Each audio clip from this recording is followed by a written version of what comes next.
Vous rappelez-vous de Benjamin Disraeli? Peut-être pas. Un ancien Premier ministre britannique du 19e siècle qui avait une citation que j'affectionne particulièrement.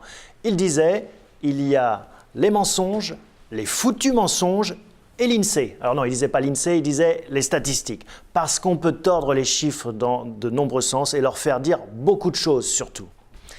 Illustration tout de suite avec le coût du travail. Vous avez lu comme moi un petit peu partout sur Internet que le coût du travail en France et en Allemagne serait à peu près le même. Mais attention, lisez bien, car il s'agit du coût du travail dans l'industrie, c'est-à-dire 20% de l'économie française. Si l'on s'intéresse à l'ensemble de l'économie, eh bien, les Allemands sont 10% moins chers que les Français. Voilà pourquoi il faut se méfier des gros titres et des statistiques qui sont des raccourcis, avec sans doute des arrière-pensées électorales. Autre argument de ceux qui pensent que la France et l'Allemagne se valent, en tout cas qu'il n'est pas besoin de faire plus d'efforts ici dans l'Hexagone, le thème de la productivité.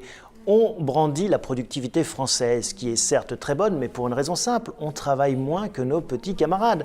Donc le même travail divisé par moins de temps, eh bien ça fait un meilleur résultat. C'est ça la productivité, les 35 heures, que vous le vouliez ou non, eh bien la favorise, mais en tout cas a des effets induits aussi indirects qu'on ne mesure peut-être pas, même si on commence à en parler, les risques psychosociaux.